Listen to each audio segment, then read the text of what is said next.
makasih ya udah datang ya. Alhamdulillah. Makasih Bu Rike. Setengah 10 teh. Cepat ya. Katanya jam 10. Iya, akhirnya tiba-tiba panggil kita setengah 10. Gitu deh. Nggak apa-apa.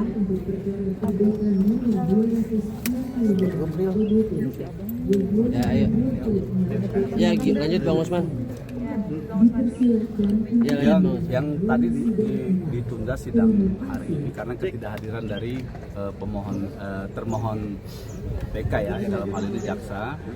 Untuk itu hakim memerintahkan kepada kami nanti pemohon untuk bisa datang lagi pada tanggal 1 Juli 2026 dihadiri oleh jaksa penuntut umum. Bang Usman mungkin bicara dasarnya kalau nggak salah waktu itu kita mengajukan PK gitu Bang Usman. Kenapa? Kurang jelas. Sebelumnya kan kita juga maksudnya belum ada woro-woro dari pihak Niki akan ajukan PK gitu. Dan tiba-tiba ternyata proses ini berjalan gitu. Nah, dasarnya mungkin seperti apa Kak? Bang. Banyak sih dasarnya. Pertama, bahwa terdapat kehilapan hakim dalam menjatuhkan putusan baik tingkat pertama, banding maupun kasasi ya. Yang kedua, alasan yang paling krusial itu adalah terkait dengan pertimbangan disparitas hukum. Di satu sisi ada dua perkara yang identik nih, ya.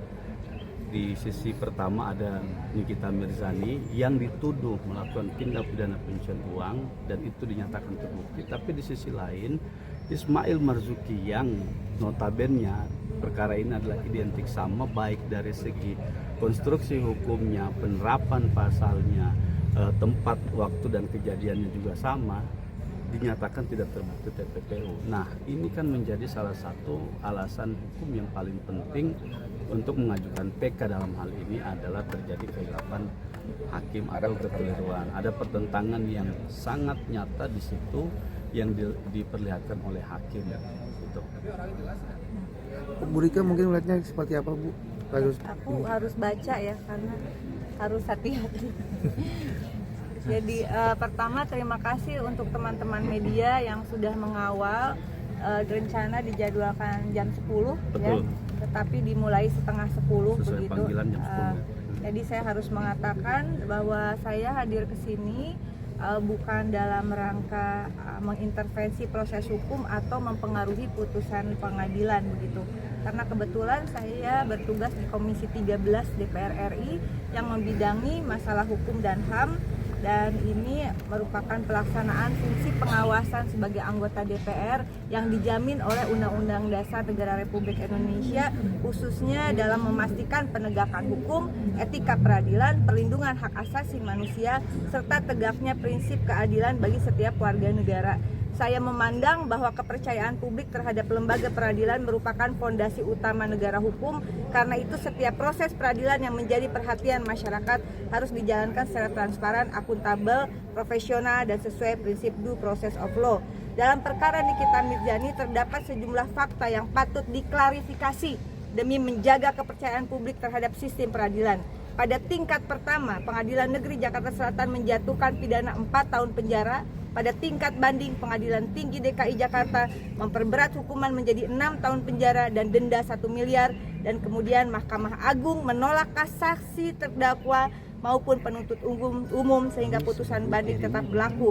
Berdasarkan kronologi yang tersedia, kami berkomunikasi dengan semua tim kuasa hukum. Kasasi diajukan 15 Desember 2025, memori kasasi diserahkan 24 Desember 2025, berkas diterima Sekretariat Mahkamah Agung pada 14 Januari 2026, didistribusikan kepada Majelis Hakim 12 Maret 2026, dan putusan dijatuhkan pada 13 Maret 2026. Salinan resmi putusan sendiri baru diterima pada 26 Mei 2026. Indikasi paket kilat menurut saya ya didistribusikan ke Majelis Hakim 12 Maret, kemudian putusan 13 Maret. Fakta tersebut menimbulkan pertanyaan yang sah mengenai dasar perubahan putusan dari 4 tahun menjadi 6 tahun. Proses pemeriksaan kasasi yang berlangsung sangat cepat sejak distribusi berkas kepada majelis serta jeda waktu yang cukup panjang hingga diterimanya salinan resmi putusan.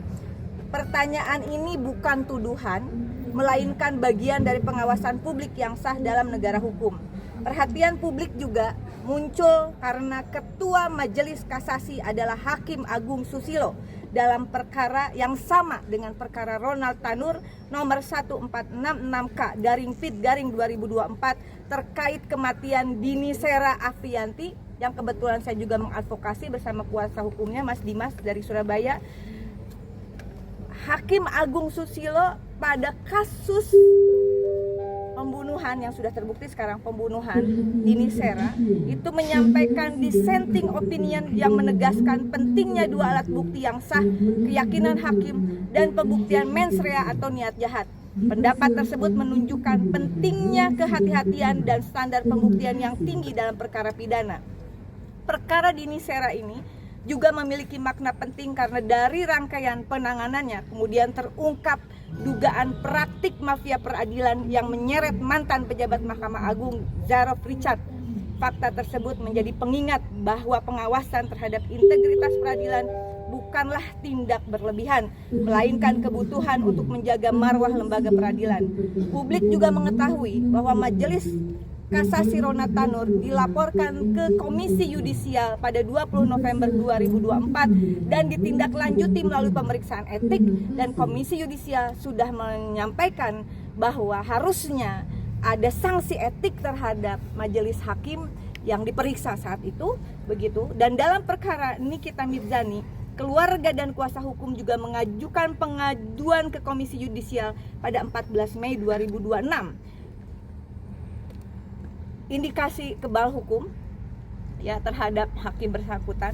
Pengaduan tersebut merupakan hak konstitusional warga negara dan bagian dari mekanisme pengawasan yang sah. Karena itu, hari ini tanggal berapa?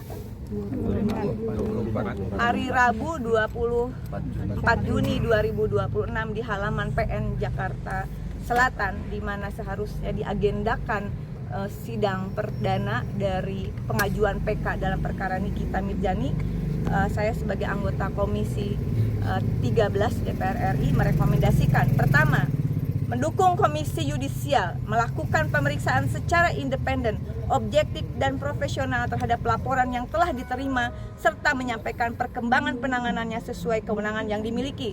Kedua, mendukung Badan Pengawasan Mahkamah Agung melakukan evaluasi administrasi perkara, termasuk proses distribusi perkara, pemeriksaan perkara, dan penyampaian salinan putusan guna memastikan prinsip transparansi, akuntabilitas, dan kepastian hukum berjalan dengan baik.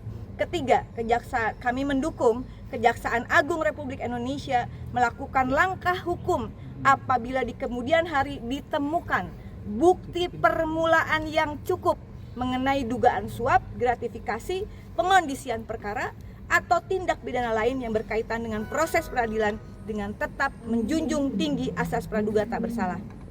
Sekali lagi, pernyataan ini tidak dimaksudkan untuk menyimpulkan adanya pelanggaran etik maupun tindak pidana oleh pihak manapun. Yang sedang diperjuangkan adalah kepastian bahwa setiap warga negara memperoleh proses hukum yang adil, transparan, dan dapat dipertanggungjawabkan. Keadilan bagi Dini Sera adalah keadilan bagi Nikita Mirzani, dan ini bukanlah dua hal yang bertentangan.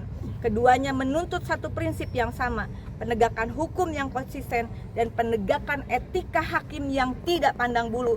Sebab ketika etika peradilan tidak diawasi secara sungguh-sungguh, yang terancam bukan hanya keadilan dalam satu perkara, melainkan kepercayaan rakyat terhadap hukum itu sendiri, dan pertaruhan apakah kemudian yang namanya putusan hakim itu akan direproduksi berulang justru tidak terindikasi tidak menegakkan keadilan. Demikian teman-teman, terima kasih. Cukup ya. Hari ini mungkin dari Hakimas sendiri katanya nggak boleh dihadirkan Nikita Mirzani, tapi dari pihak abang sendiri mereka dihadirkan persidangan. Nanti itu urusan, memang tadi hakim menyampaikan bahwa terkait dengan kehadiran pemohon prinsipal itu dengan aturan yang baru SEMA 2016-2018 tidak lagi menjadi wajib ya. Tapi harus diingat, tadi kami sampaikan bahwa ada putusan Mahkamah Konstitusi nomor 34 tahun 2013 yang menegaskan bahwa terhadap pemohon PK prinsipal wajib hukumnya untuk dihadirkan di persidangan. Nanti itu di next ya, Mbak. Nanti Yang itu penting kita kawal. Aku terima kasih banget semuanya udah hadir di sini. Mohon doanya sekali lagi dalam pengawalan kasus ini.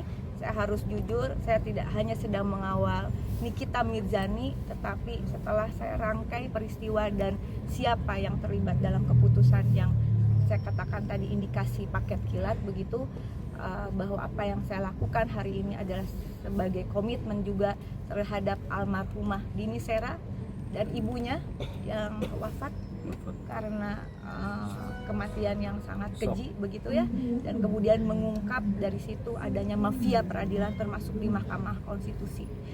Saya kira hari ini kita bersama Dini Sera yang terus mendampingi perjuangan ini. Insya Allah Allah akan membukakan jalan bagi perjuangan ini. Ya, kalau tidak tegak juga ini persoalan hal seperti ini dipertahankan, indikasi orang-orang seperti ini dipertahankan, kita sedang berjudi dengan nasib hukum yang mungkin suatu saat akan menimpa diri kita. Mohon perhatian juga dukungan kepada pimpinan komisi dan anggota Komisi 3 DPR RI, khususnya Ketua Pak Habibur Rahman untuk membantu mengadvokasi dan menelusuri kembali hasil rekomendasi dari Komisi Yudisial terhadap pelaporan dalam kasus pembunuhan Dini Sera, siapa yang seharusnya kena sanksi etik dan bagaimana kemudian indikasinya bahwa seseorang yang harusnya terkena sanksi etik silahkan dibuktikan pembuktian terbalik bisa kembali memimpin suatu putusan kasasi yang sangat kilat. Publik Indonesia saya yakin sudah cukup cerdas dan insya Allah sekali lagi mohon doanya, mohon dukungannya, Allah membukakan jalan perjuangan ini insya Allah, amin. Terima kasih teman-teman. Terima kasih. Ada rencana mungkin